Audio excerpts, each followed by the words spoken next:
Yeah. What's up, my guy? I'm chilling, man. Chilling. You know what it is, man.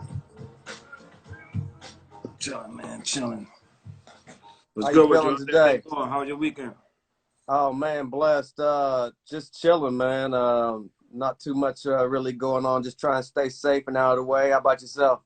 Same. Run up and down with the family. Just move. So, just getting the house situated. It's kind of wild. We just got the Wi-Fi, and today the dude just left. You know what I mean? Oh, nice, nice. Yeah. Looks crispy. Sounds good. Yeah. That's what I was praying for. You know what I mean, Yeah. my prayers is answered. You know what I mean? Where you living out of today? What city? I'm in H-Town right now. Oh, word. Yeah. I've been that's where my wifey from. So I just had, I decided it was a good look for the kids and stuff like that. No doubt, no doubt. While everybody's logging on, can you tell us how you've been staying busy during this COVID crisis going on at the moment? Oh well, honestly, I still work. You know what I mean? I still be grinding in the nighttime. So I'm an essential. They claim I'm essential. I mean, it's just another way to hustle the people. Right. But in the meantime, I just stick to myself. My son said I'm an introvert. You know what I mean? Like he said, yeah, you act like you're a people person, but you really an introvert. I think I'm just jaded. You know, you know what I mean? So it's like I lived long enough to learn a lot of little different things. You know what I mean? Right, Peace. right. But otherwise than that, I just be with my family. Just keep the house organized. Stay in contact with my family. I got a big family. So that's like the main concern. I'm just, you know, but I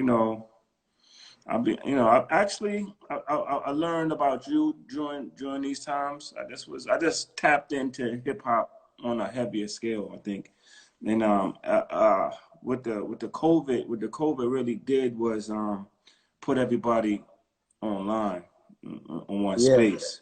So absolutely.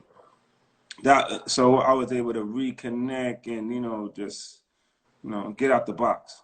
You know what I mean? Just get out the box. What do you think the new normal be once this COVID levels out? What do you think things are going to be like on a normal? The new abnormal. Yeah, the new abnormal. I mean, I I'm I'm really I'm kind of a conspiracy theorist. You know what I mean? So Right. I'm just monitoring all the conspiracies, but I just think that we just being pushed into a different way of living. I don't think it's I think there is a disease out there. I think there is a virus out here, but I really think that it's just been a time where they want to push us forward. They want us to forget about the 90s.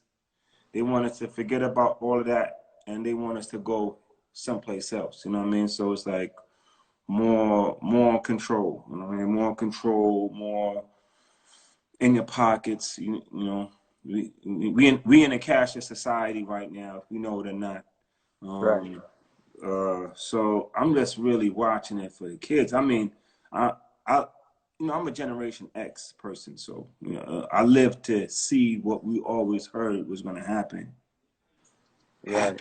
You know what I mean? I'm watching it live and direct. So, besides, it's traumatizing too. It has a lot of trauma to it. But, we used to the trauma. But, I got a little girl now. My son's a soldier. So, I'm not worried about them so much as I worry about my little girl. You know what I mean? So it's like, it's crazy because I had to lay it down to my son. He's 17. I had to tell him different, like, yo, anything happen to me, your sister's responsibility. I know this is really hard for you to take right now, but, I told you this is what it got to be. You know what I mean? So it's like, it's Right. not like, yo, you wasn't told, like, yo, Pops laid it on. Because once I seen they shut down the malls, shut down the schools, I'd be like, oh, anything could come after that. So my Right. thing was just how prepared I am for the worst. That was my whole attitude, and then so we still hearing it. We still hearing it. To be honest, again, I really wanted to see like, yo, I want to see what 3 months from now is gonna look like. You know what I mean? And the creator blessed me to be here 3 months from now, so we really seeing it now. You know what I mean? Like, okay, everybody, some people, it's a lot of tension, a lot of fight.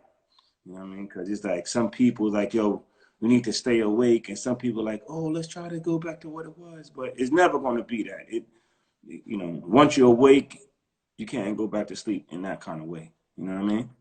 What do you think this means for music? Do you think people are going to get back to the topics that matter? Are we still talking about the clubs and jewelry, the stuff that doesn't matter? Ooh, What man, do you think? that's an interesting question based upon, you know, over the weekend, the WAP, you know what I mean, the wet ass pussy song, you know, that coming out is like it's a real litmus test right there. You know what I mean? Because, you know, brothers out here, people banging out the truth. But, you know, the money's behind the wet ass pussy. You know what I mean? So with that being said, it's like you see, so we getting a first good test of how the people gonna react. You know, so right now it's almost like I see a little bit the females going against the males. You know, because the males like, yo, you know, you got certain brothers be like, yo, females, y'all not calling out this kind of madness. You know, so it's some controversy is already going down already. I know there's always going to be music that's going honestly, you know, tell the people what's going on, because there always is music with us, sis, to tell us what's going on. It's just, are we listening to it? How much promotion is getting, marketing? How much time we have to pay attention to it? But it's always there, though. You know what I mean? Right, Because, like, you know, there's a lot of beasts out here who's definitely talking the truth. It's just that certain, you know, a lot of us is on certain platforms that's not owned by us. You know what I mean? right, right. So they're going to continue to do what they're doing. Like right now, they amped up more than ever now because everybody coming out. Oh, we know what you know. We like, yo, we see what y'all doing. We know what y'all doing. Certain big boys' names is being called. You know, they like, yo, throw money at it because there's no turning back. You know what I mean? It's like for what they have for the plan for the population, what they have planned for the population. There's no turning back from that, and that's the part that bothers me the most. The part that we can't control. Right. You know that. Mm-hmm. For everybody that's joining us right now, this is History Lesson, episode 77. I am with the legendary Broadway, formerly of Strickly Roots. Thank Yes, you for sir. joining me. Now I'm gonna be Strictly Roots is still alive, man. Rosh is my brother. You know what I mean? It's like we we never broke up like, oh, we broke up like that. It was just we both really real people. We love each other, and it was just a lot that was going on. You know what I mean? And then in the future we find out like, oh, this person was saying this person was saying that. You know what I mean? And man, we really not on that type of time. You know what I mean? Right. We real to each other. You know what I'm saying? That's my brother from another mother. It's like, so, you know, we Yeah. have a disagreement, but it wasn't like, you know, Rosh never said nothing about me. I never said nothing about Rosh. You know what I mean? It's just people. You know, people be like, yeah, this, that, and the third, and create a little confusion. But Right. outside of that, we not on. We been real. It's like Roger, like one of the first person I ever seen with a tattoo. Before tattoos became popular, he had tats. You know what I'm saying? So it's Yeah. like he rep I, how we rep, I rep how I rep. We responsible to each other like that, and to our people like that. yeah, definitely want to touch on that here in a moment. Just let's get into a little history about yourself. Can you tell us where you were born and raised? I'm born in the Bronx. I'm from the Bronx, New York. But my parents they both from Jamaica, so I'm what we classify as a Jamaican. You know what I mean? I'm a Jamaican, like one of the first Jamaicans. You know, because it's funny, we trying to figure it out. You know, with the nationality talk, because you know, even with the concept of black, we don't really like the black word, although we got to use it. Haze glaze. I mean, you know, we use it, but we don't really like it. So, you know, me and my peers, we in a heavy discussion, like, all right, so what do we classify ourselves as? You know what I mean? What else, Scott? I see my sisters and them. We, like I said, a little big family. You know what I mean? So No doubt. but you know, because me and my sisters and them, we and my brothers, we the ones who have that conversation because we live it. So we Jamaicans, Bronx, New York. My parents is Caribbean, straight from Jamaica. You know what I mean? Can you take us back to a day in the life of Broadway as a teenager growing up in the Bronx? Oh, well, to be honest, I come from like the Valley. The Valley is a park, Hafen Park. So it's a place where we used to have jams on a Sunday. We was posse. We was crews and posses then. Um, uh, Smoking. You know, chasing chicks. We'd be fighting on Saturday. Shout out to everybody in the Northeast. We always fighting on the weekends. It's like we played football. After we played football, I used to go to like Mike Porter house. Crates, turntables. Everybody know me. I used to always have my backpack with my book of rhymes in it. After I used to leave school, I used to go to the tailor shop because our brother Lennox, shout out to Lennox. He had a tailor shop uptown. It was in my father's. It was in my. At first, it was at Wacky's studio, in the front of Wacky's studio, and then we branched out. So the studio was on 241st. The Valley by Co-op City. So that's all Northeast right there. So it's like, with that being said, if I wasn't in the Valley, I was on 241st. It's like, so I'm American Jamaican. You know what I mean? So I had the Valley, my American crew. You know what I mean? Me and Bonds, that's my cousin. Me and his brothers. Be over there. If we're not in the park, we on 241st. Drinking, smoking. Because the tailor shop was a big thing. You know what I mean? We used to make clothes for everybody. So, I was exposed on that angle. Like, I come from music. My father was like a pioneer reggae producer. My brother is big in clothes. You know what I mean? You know what I mean? So it's like, I got, you know what I mean? I have an ill kind of connection, son. So if it wasn't beats and rhymes, smoking, DITC, forever I see you. You know what I mean? It wasn't that, writing rhymes, all depends on what era, you know what I mean? Right. Some eras you just getting it in, I was one of the first people uptown with them Radio Shack phones, you know what I mean? Hustling, Right. We was doing it all. We was independent before independent was cool, you know what I mean? Right. In a real way, so it consists of a lot of different things. You know what I mean? To be honest with you. What was some of the biggest obstacles you had to endure as a teenager growing up in the Bronx?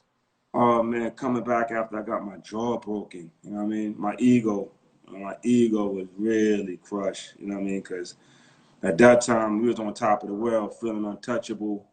Valley boys making noise, running up and down. You know what I mean? Like I said, we love to fight, rowdy. We grew up in the wrestling era. You know what I mean? So we was really it's like we part of everything, man. You know what I mean? It's like, so obstacles for me is my asthma, because I was a bad asthmatic at that time, but I didn't really make anybody know. I felt like it was like, Superman didn't make people know about kryptonite, you know what I mean? So asthma was one of my biggest things, I think, and then coming back after my jaw was broken, because I was hot as fire. After that, I was out of control. Right. As a teenager growing up in the Bronx, what was still some of your early influences music-wise as a teenager? All right. I don't know if Spoonie G. I don't know if you know about Spoonie G. Yeah. And there's a rapper named Shambu that my uncle used to bring at the house, and Jimmy Spicer. And the reason why I could bring it back so far is like, say for example, my uncle Leon. He introduced me to hip hop because we lived across the street from Mark the 45 King, right? My grandmother did. That was when we was in the Bronx. I didn't know Mark the 45. They were older than me, but he used to know Mark the 45 King, so he used to get tapes. So he used to play like early tapes of Shambu, and then he also used to, he bought like the DITC. I'm tripping. He bought Jimmy Spicer. Jimmy Spicer had like a Count Dracula record, and that was really big at the time. At that time we grew up hip hop, man. I mean, we was growing up with the hip hop. It's like, I heard about Flash, but I never seen Flash. They was legendary. You know what I mean? You heard about Grandmaster Amelie Mel, legendary. You know what I mean? And so, but to answer your question, Spoonie G had a lot to do with it. Mel had a lot to do with it. But my real influences was like Shinehead, Shinehead, KRS, and Pooh, man. To Ah, me, you know what I mean? right. And then reggae, a lot of Supercat. A lot of Supercat was heavy. His voice was heavy, and Major Worries and Admiral Bailey. You know, so really the sound. So I was listening to sound systems.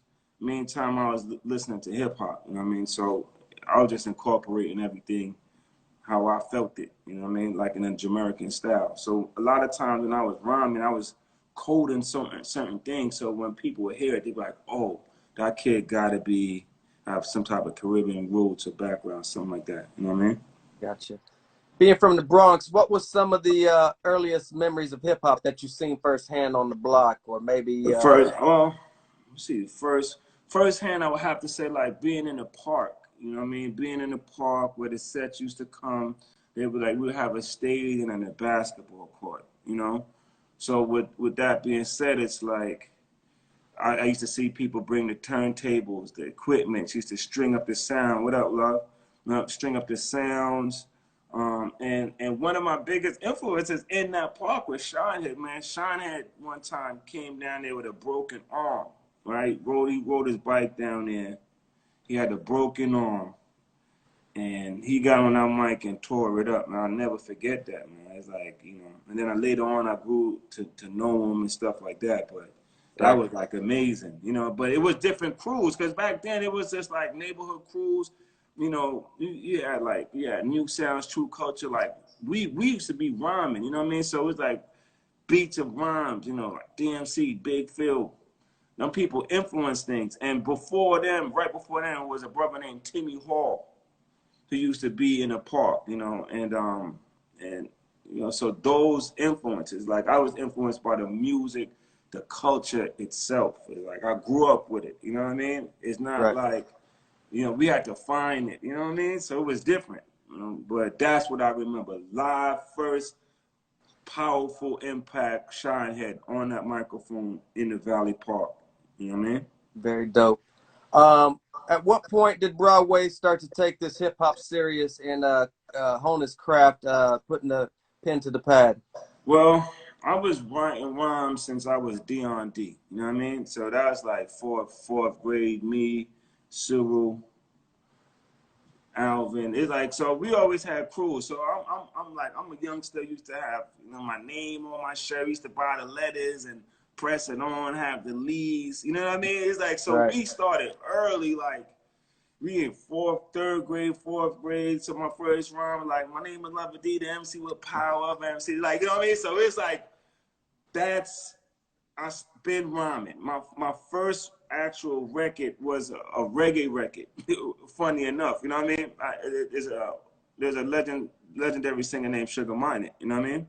And he passed away, R.I.P. Sugar, right? And they called me one night. My pops they was doing the song. They called me. I was probably in the fourth grade, you know what I mean? Like in the fourth grade, fifth grade. And I got on that joint, you know what I mean? And the craziest thing was Frankie Crocker played it on WPLS. So that was like the first time, like, yo, I made a record. The first record I made played on the radio. It was with a pioneer. So that part of it was like amazing to me. You know what I mean? And then after that, that's when I knew it's like that's when I got that real thirst for it. You know what I mean? Like a vampire have a thirst for blood. I like, yo, I gotta stay on it. So with that being said, I was in the Valley. Valley always had jams. You know, Mike Porter, DMC, Big Phil. You know, first what they did was, and then I was always rhyming. Like I went to Truman High School, right? So people knew me for rhyming, for rapping. I was rapping on the corner. I was rapping at school. I was rapping at the tables, beatbox. We banging on the tables. It was before everything was so accessible. You know, Right. so to answer the question how we evolved to where we at, it was like there was a group named New Sounds. New Sounds came out, right? New Sounds is my partner Raj and Chaz Rich. It originally was it was Papa Jam at first, you know what I mean? And Papa Jam, Chaz, they was from the Valley Park, right? They had a group. Chaz used to mess around. I mean, Papa Jam, Colin, he used to he used to hang out. From what I heard, they used to have the Kango Crew. The Kango Crew was supposed to be um, Slick Rick, Dana Dane, and Papa Jam. This is what I heard. So they had a group named New Sounds. Somehow Papa Jam did one record that was on Strong City. Then Rashid came in, right? He kind of replaced it. So it was Chaz and Rashid. So at that particular time, they had a deal. New Sounds. That's when Rocky's from the Valley. They had him and Jazzy J had a label named Strong City, right? So they came out on Strong City, and I was on that album. And I did a little writing, just a little writing for that album. Nothing too crazy. Not like they couldn't write for themselves, but I got a little writing on that album. I was on that album. You know what I mean? Then from there, we had a group named True Culture. It was all out of like French Connection. It was like we formulated the production, French Connection production. That's like Big Phil, that's fashion. You know what I mean? So then True Culture came out. True Culture was on Cardiac Records. You know what I mean? So I was with New Sounds, making moves with them, performing. I was then True Culture came out. Shout out to, you know what I mean, Dread, shout out to Mike, Easy Mike. They came out. I was on their album. Now, me and Rashid, which was on New Sounds, I don't know what Chad decided to do, but so we and him, we were solo artists. So we just said, you know what, we're gonna formulate. We've been around each other for a certain time. We formulate. So it's True Culture, then Strictly Roots, and that's how Strictly Roots came about. And then because I had access to my own studio, you know, that just made things just real simple for me.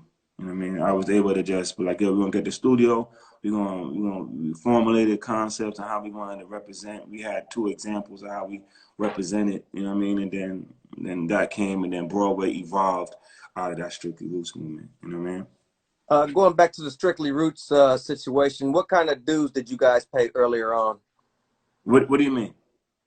Before cutting some of the records, shows, what kind of dues did you guys pay as far as doing shows, deals that didn't kind of go the right way, anything? Well, we was really independent. Like I said, because you got to look at it. Like I told you, there was two. The production company was in a situation where there was already two people who were signed. They were signed to subsidiary labels, right? And, you know, so that left kind of a bitter feeling in everyone's mouth. And then at that time, I was a little older, so we was doing our thing. You know what I mean? So we had to connect. So we was able to do our own little thing. You know, reach out to distribution companies, reach out to management. You know what I mean? We were trying to get it was an opportunity for us to be with famous. So we were kind of under famous, and then it was like we wasn't down with Loud, but we was working out of Loud office. You know what I mean? We wasn't part of RCA, but we was running RCA street team. So we was co-opting a lot of scenarios for us to be where we was at, to do it how we wanted to do it. Because it's like at that time, I was more unfiltered. I was more like, I was out the box. It was different. You know what I mean? I was raw. I was a raw recording artist. So even when I looked at myself, like sometimes I sound like this, I was also experimental too. I didn't attempt to just stick to one sound. I was more like a mood artist. You know what I mean? Right. Like whatever mood I was in. And then after I got used to recording, then things just started to really change. You know what I mean? But that's what it was. It wasn't like the bad deals. I feel like the bad deals, it wasn't really a bad deal, but I was in a situation like at the end of everything when I was doing the Broadway stuff, the label was telling me to go out there when I'm doing these interviews for them to pay single and tell them I have this album coming and stuff like that. And I'm looking at it like, well, y'all didn't give me no album money, so I'm not gonna go out there and tell my people I have an album coming and y'all didn't give me the album money. You know what I mean? I wasn't doing that. You know what I mean? And Right. so you know, that was an interesting time too.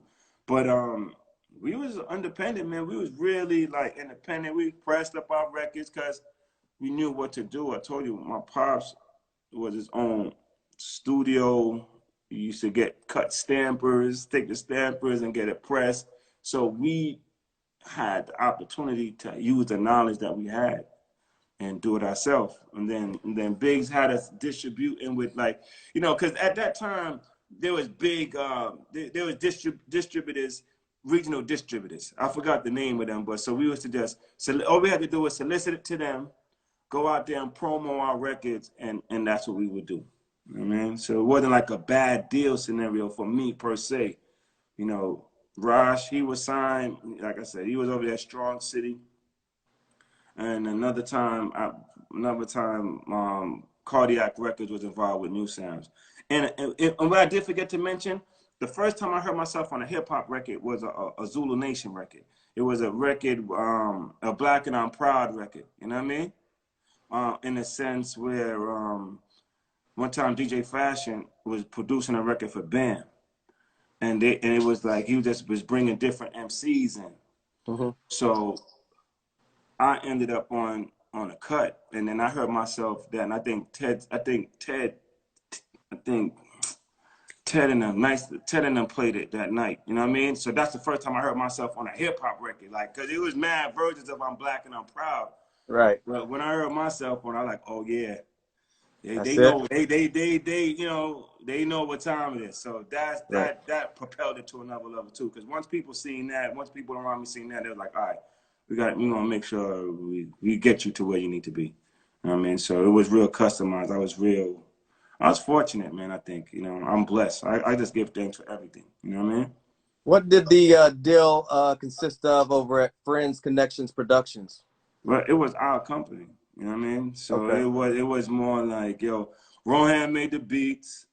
Me and Raj, we was responsible for the records. We all came together with the concepts, and Big Phil was like the biggest business person. You go out there, he move and shake it, and he kind of did the business part of it. Cause what up, Biggs? I didn't really want to deal. P Gates, he in there now. Biggs was like, I didn't really want to deal with the business part at that time. I wanted to run up and down, deal with the chicks, hustle, wild out with my dudes, say my rhyme, give me the microphone. You know what I mean?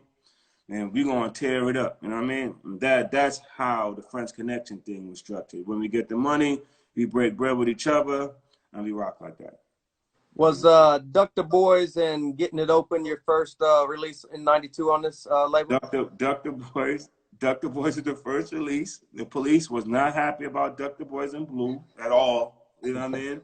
They when they was playing the video, we got the word quick, like, yo, they don't like that. They want them to stop playing that, And it was funny because I didn't think about it that way. I just wanted, this is the message. NWA was on the West Coast banging out, Funk the Police. I'm like, yo, yeah, we got a problem over here. Like 47 had a grudge. So we was just going in on that. You know what I mean?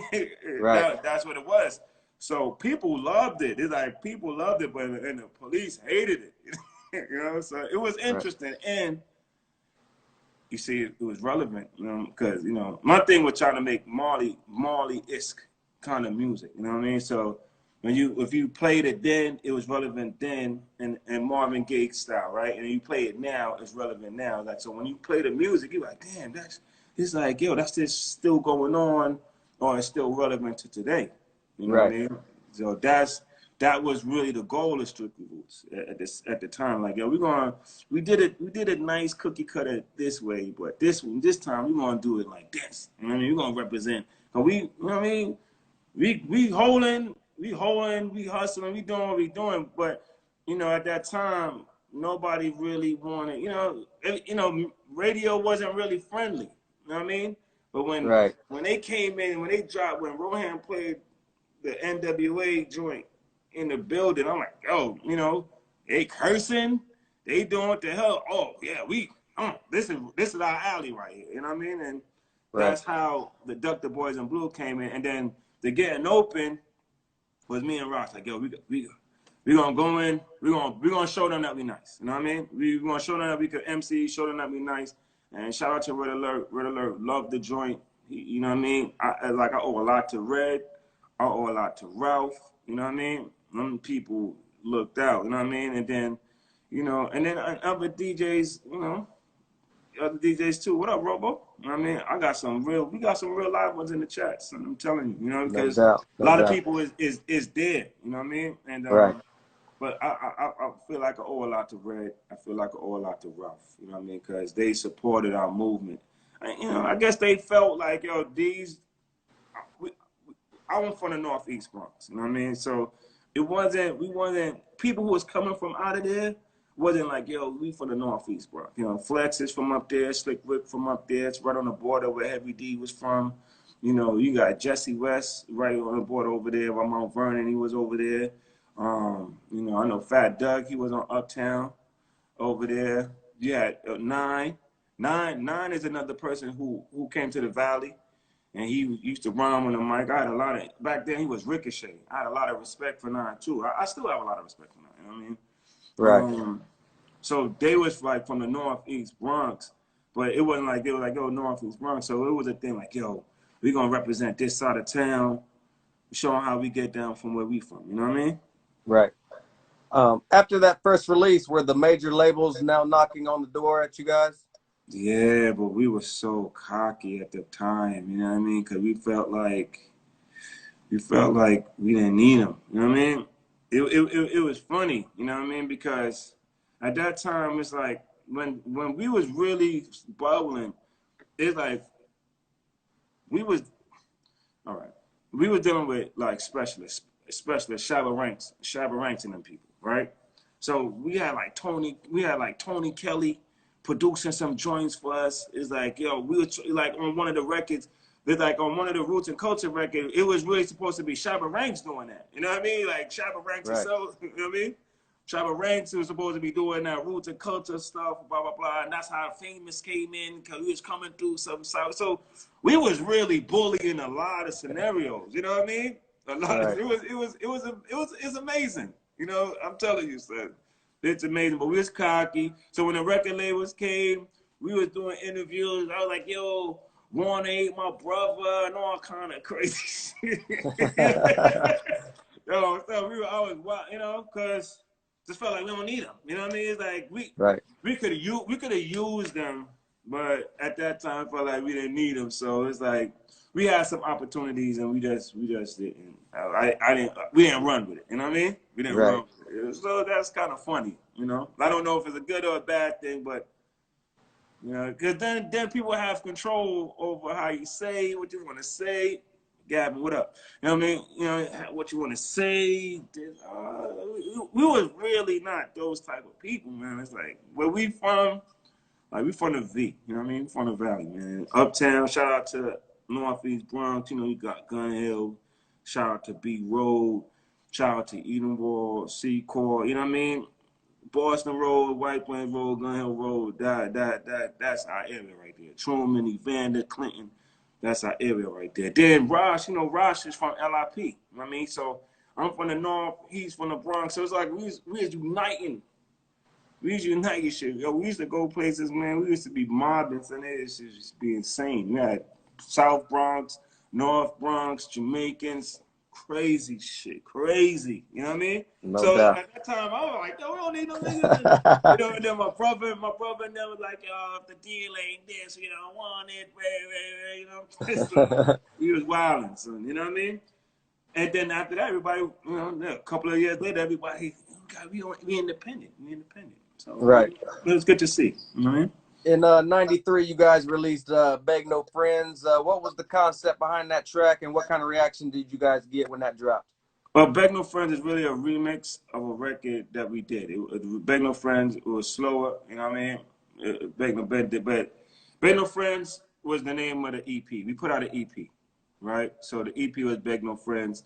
And then, you know, while we was making a lot of noise, making a lot of moves, then it's like we start to incorporate affiliates. You know what I mean? It's like us, you know, it's like we was doing some of the music in Jazzy J studio, in Strong City studio. You know what I mean? And that was real influential because me personally, I always used to hear about these people when I was growing up. You know what I mean? And but I don't want to say I idolized them, but I was always a fan of true hip hop. So I met Bam in Jazzy J studio. I met Fat Joe in Jazzy J studio. Diamond D, Showbiz, AG. You know what I mean? Now, they was from a different part of town than we was. You know what I mean? And like I wasn't like, I wasn't really easy to talk to. It was like it was more like I'm a talk. And if you talk and I'm going to talk, you know what I mean? Yeah, you know what I'm saying?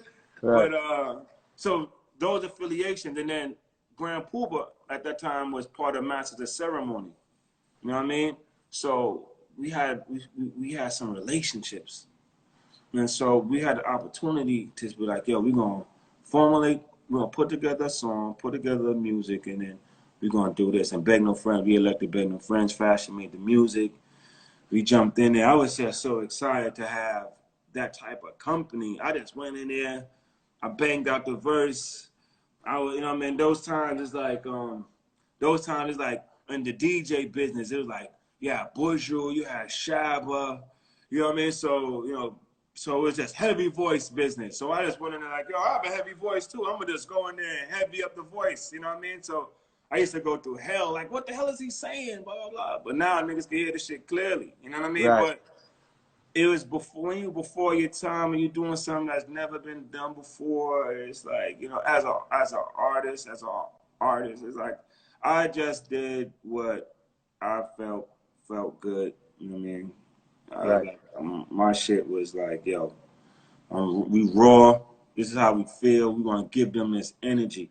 If they don't like the rhyme, they gonna love the energy. They don't love the energy, they gonna love this beat. You know what I mean? So it was always a thing for me. And where it's like I had to come, like I came after it's like it's funny with the remix, like I was at the other side of the hook. You know what I mean? So it was like I used to catch hell sometimes because niggas is all right, the line of Rosh, Pooba, Joe, and then some other dude who, you know what I mean? Then this Right. other dude, and then Chill Will is on the track. Shout out to Chill Will. What up, my niece? Della B, big up, So it's like, with that being said, but it caught on. Big Phil, like, don't worry, man. That shit that you did, that shit crazy. They gonna be playing it. So it got to a point where I was getting, some shines. You know what I mean? But the Big No Friends was a political endeavor, man. And then I got love for Joe, Fat Joe. Any show we said we was going, Fat Joe would come. That's a hard working dude, man. Hard Right. work. I respect Joe, man. You know what I mean? Right. Like I respect Joe. Pooba always did. Like Pooba, I could call Pooba right now, get him on the phone like on 2 rings and shit like that. So I respect people for that because people don't really see me like that. You know what I'm saying? Right. So. You guys dropped the EP. What was the plan after the EP, and why no full album materialized with Strickly Roots? Well, because we was independent, so it was more like if we're not gonna make a video for every song, because you have to understand, like we funded the Dr. Boys, we funded the Beg No Friends remix. You know what I mean? We Pooba's in the building. Pooba's close by. Tell the God I said peace. Pooba's close by. You know what I mean? We funded that, so everything is money. When we moving, is money. You know what I mean? Right. Like, cause I was, I was doing what I was supposed to be doing at that time. So, and I wasn't living like, I didn't think I was gonna get to 27. So, you know what I'm saying? I just didn't know, cause I dealt with a lot of death, man, and I just wasn't sure. So I was just going at it in a way where, however it go, like I rhyme like, my first son's Trizzy for my mama's insurance. I'm the only child from my mom's, and my father got mad youths. And I didn't want to tell you the number, you know what I mean? Right. But we got a village alone, and then But that's how that went down. You know what I mean? You touched on what happened with the group early on in this interview. Can you go back to what happened eventually at the time with Strickly Roots? With the Strickly Road stuff, because we did an EP after, like, say, we did the Beg No Friends, right? Right. So we did the Beg No Friends, and then when the offers started coming and we sat back, and then I was no whore. When we did the EP, then we did another EP. You know what I mean? And then after we did the EP, we was doing shows And then it got to that funny time in hip hop where everybody was like doing independent projects. You know what I'm saying? So it's like, so I did something with Rosh, and my father. That's funny. You're funny. I did so we were doing some stuff, we're gonna call it the Four Horsemen. You know what I mean? Me, Rosh, and two other brothers from LIP. So we were just doing different projects, and we were just working the circuit how it was. And then it was like some confusion. It's like then it came into some confusion, and I didn't really know what was. To be honest, I felt like when the confusion started, I just felt like I was in the last to kind of know. And I find out it was real weird because I was just having a conversation with this artist named Dion in Florida, and he was like, "Yeah, well, this person said that, and I talked to him, and this person said that," and I was like. I was shocked by him. And then Ross made this joint because Ross was kind of unhappy with some of the stuff that was going on. And then when that happened, I just, you know what I mean? Right. That kind of, at that point, after, like I told you, because I've been coming up as an artist, like, just leveling up. You know what I mean? It's like I came from standing in the video to having songs on the record, to having multiple songs on the record, to having my own stuff out, you know. So and then so I felt like I wasn't in a vibe to fight a certain type of war on every front. I had shit going on in the streets, you know. It's like the music, you know. It's like, you know, you're dealing with the industry, and I call myself an industry outsider. You know what I mean? So we dealing with all of these different forces. And then people dying, like I had good people dying around me, like Chip, Blue, Kenley, Grady, Wolf. I mean, Kurt. It's like, you know, after a while, and I was young. So it was a part where I stopped going to funerals, right? And then I just started going back to funerals. So when the Strickly Roots stuff, when everything was shady, I just didn't want to deal with it, to be honest with you. It wasn't more like, you know, like I said, we just left it alone. Ra was doing some shit. I was doing something. Then I got with KRS, right? And then niggas was doing, like I said, kind of was doing solo projects anyway. Cause you know, like it was funny. Ted said that, you know, like everybody kind of at that point, people were doing solo shit. You know what I mean? So everybody kind of did solo. So I said, all right, I'm gonna do a little bit of this. My first son was being born around that time when all that confusion was going on. So I got like a mixtape from this nice producer and shit. I ain't paying for. I think he's still mad at us, so I'm not even gonna say his name. But I respect him for it, though. It's no disrespect. It's just the nature of the beast at that time. So we had the joint. We ran into Funkmaster Flex. You know what I mean? And Flex was like, "Yo, go over there," because he just had a record with Nervous in him. You know what I mean? So it's like, "Yo, go over there. Tell blah blah blah. I sent you over there." And we went over there, and then it just so happens, you know, Chris had a relationship with them because he was working with another label, with another person on a particular label at the time. And then me and him, we met through like, you know, through wifeys, you know what I mean? So we met on some other shit. So we said, yo, we're gonna do some shit together. And then, you know, but it was really easy at the time. So that's how that happened. But the Strictly Roots stuff, it was just like people talking, me and Rosh not really talking about it. You know what I mean? I just seen, like, he did a video. I was like, oh man, that's crazy.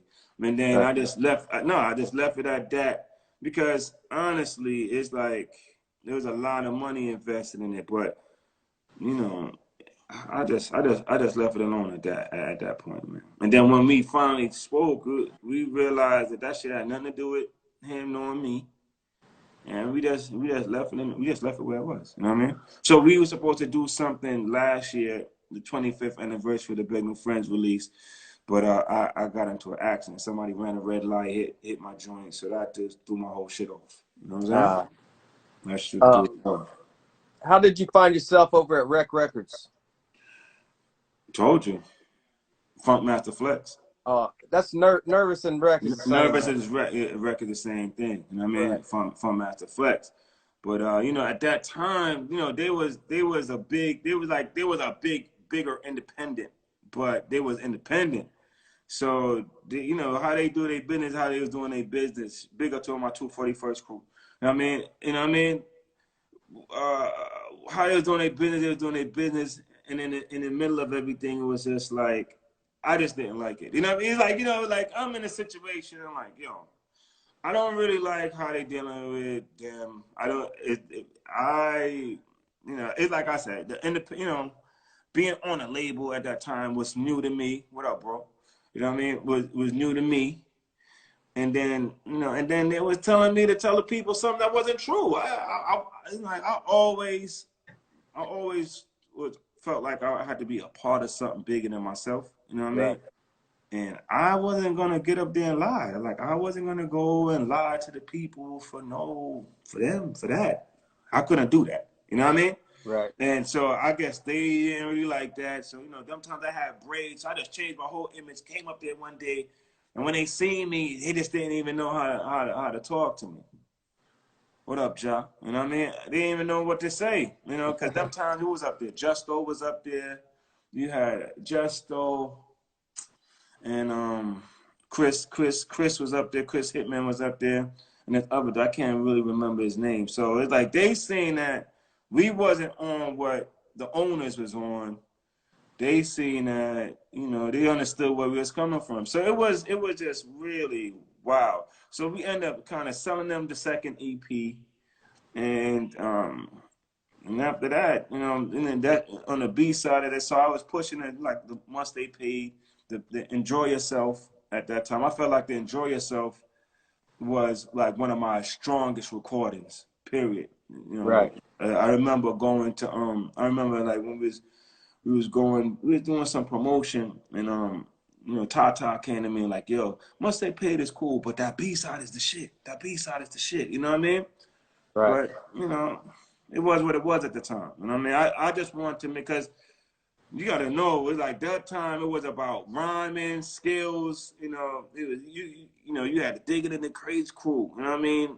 You had Wu, Nas, Mob, Capone, Noriega. You know what I mean? Not to mention you had, you know what I mean? Right? You had OC. You understand? You had OC in them. You had Lost Boy in them. It's like, so it was about when you grab that mic, not to mention Woo, you know what I mean? Wooing them, you know what I mean? So it was about like, yo, when we grab that mic, when we perform, niggas knew what time it was, you know what I mean? And that was the challenge. The challenge is like, yo, we gotta be MCs representing where we from, who we are. It was more of that type of thing. So I sacrificed a lot on a business note, because it was about, yo, I gotta just represent my part of town, our part of town, what we represent, Jamaican aspect of it, you know what I mean? And I was getting, you know, and we had a lot of love, man. It was real shit, man. It was real. Niggas knew what time it was for sure. It's just that we wasn't on a label. So back then, everybody felt like if you're not on the label, it's like you're not this, that, and that. But when you really think about it, it's like only a few people came out of those scenarios who's still relevant today. Everybody else on the label, I mean, they fate is similar to everybody else's. You know what I mean? It's just Right. it's the story. You know? So that's how that panned out. So we ended up getting Will to Survive That on that was yeah. on Shot Callous Shot Entertainment. callers. Shot callers, right? Callous, yeah, All Callous. right, boom, cause I told you, these people was hollering and telling people you got an album coming. You know what I mean?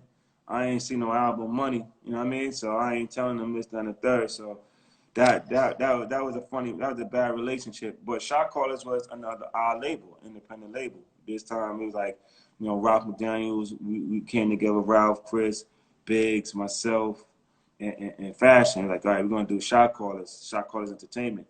And I don't know if you remember, well, you should remember Sporty Thieves. Shout out to Marlon Yeah, Brando.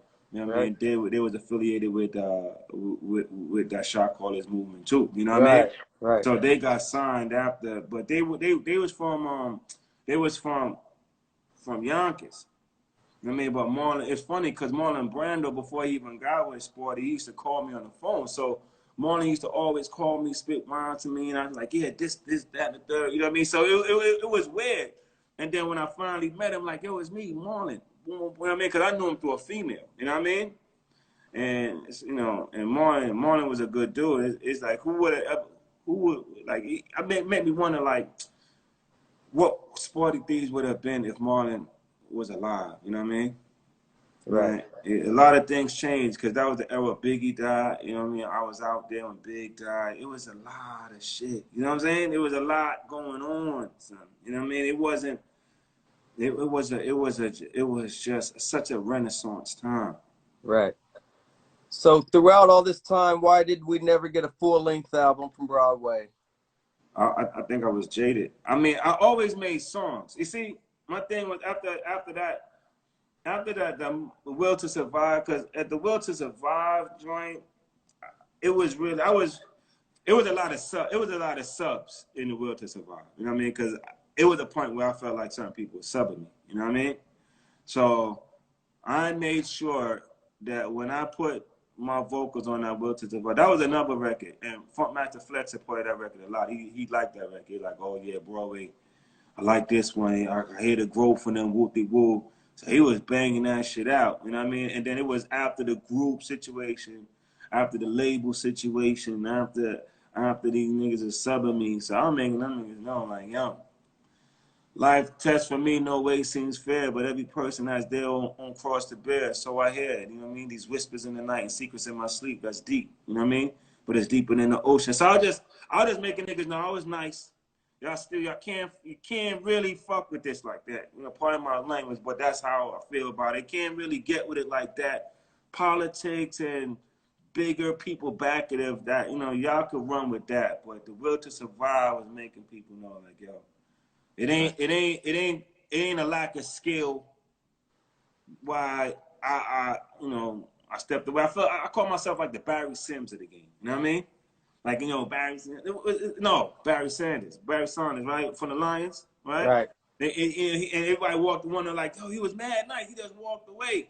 But it's like he felt like he didn't have no linemen. You know what I mean? It's like, yo, I'm not running up and down for this team. They're not really acting like they care. I'm getting banged out, boy, and everybody else. So I just walked away with it. You know what I mean? So I always classify myself in that type of way. You know what I mean? Oh. But I always made music because even when I went to LA, like I was messing with LT Hunting for a good while out there. He got like mad joints with my voice on it. You know what I mean? Right. And you know, I always make joints though. It's just that I just kind of got annoyed. Right. We got about 7 minutes before we get out of here. Can you catch us up on what you have been up to all these years? Right. All right. Boom. So what we're doing right now, like I said, my pops, he got his own situation, Bull Wacky's music, right? So my siblings, what we really want to do is we want to catalog everything and digitize everything, so we could continue that music legacy on that part of it, right? I have a sister who sings, Sky. She's talented, so what she sings. So I've been really pushing her and some other acts that Pops put out. You know what I mean?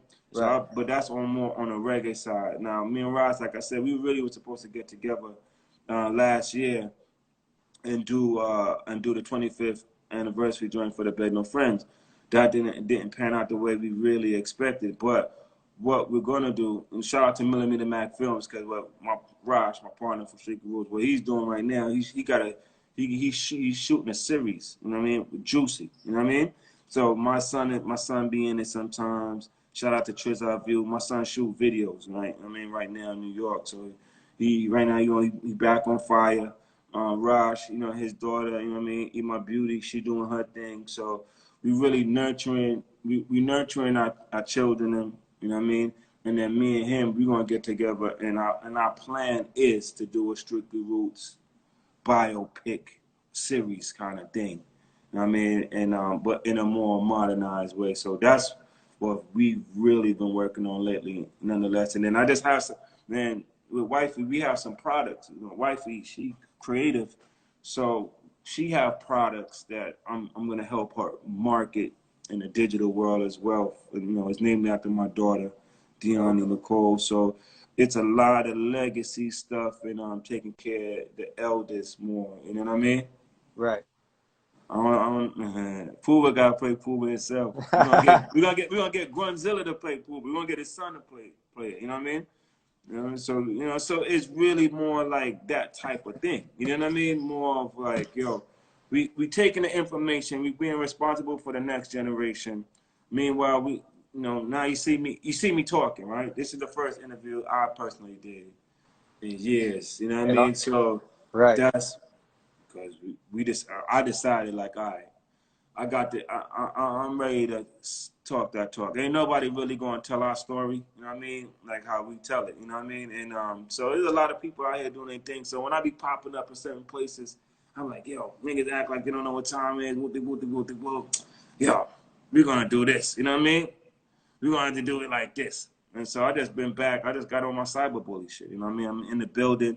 I'm hip hop. I'm a fan. I'm really a big fan of it. So anybody who I see representing hip hop, show love, especially like there's a dude named Sheik. You know what I mean? I ain't Sheik and shit. Them nigga, he don't even know how he inspired me in a sense where he put up a post one time, like not earlier this year, and it was like the known unknowns. You know what I mean? So yeah, it's like Bush Babies, Jingle, the Legion, Shinehead, you know what I mean? So when he had that shit just make me, you know what I mean? Because we talking like years after. So Right. it's like, and then, and then even digging in the crates, he showed love too. So it's like, niggas was really checking for that shit, but we didn't have like internet and shit like that to really, be Tell your like, story. Right. tell the story and connect. I know niggas was checking for niggas, but we didn't, the love now, like you could see, like, okay, No I doubt. mean, it's like we did what we set out to do. You know what I mean? Because I'm here talking to you. You know what I mean? Absolutely. And I appreciate that. That's Thoroughly. heavy. That's independent, being independent artist. You know what I mean? Fighting Right. the fight. So I appreciate you joining me this evening. man, it was real, man.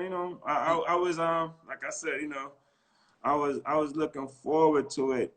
I was looking Absolutely. forward to it because it's like we representing the people. We always represent the people. Right. Sometimes they gonna let you down, but you can't give up on the people. You know what I mean? Right. Before Instagram kicks us off of here, can you let us know where to find you at on social media and what to be looking At, forward at, to? at Dion Broadway, at Dion Broadway on Instagram. That's where I'm at right now, man. I'm not. We're gonna focus on that. We're gonna take it from there. You know what I'm saying? No doubt. This has been episode 77. I'm the Yeah, journalist sincere. That is yeah, Broadway. yeah. And I appreciate you for everything you've done for the Nah, culture. that's Thanks love, for man. joining me Appreciate this you. evening. I appreciate it. Pardon what you said, God? I said, I appreciate you joining me this evening and thank you for everything you've done for the Oh, culture. it's super my pleasure, man. You send me your chats, man. You send me your chats. Absolutely. I appreciate you, man. Thank you Shout so out to all the much. family. Shout out to all my brothers and sisters. Valley Mark. You already know what it is. Barnes Boys. You feel me? No doubt. All right. Stay All right. safe in H-Town. You do. I'll do that, man. All right. Down I'll here see you. down here I could carry my things legal, so we ain't worried about it. You know what I mean? No We ain't doubt. worried about it. Salute, sir. All right. See you All right. soon. Harambe. All right. Peace. All right.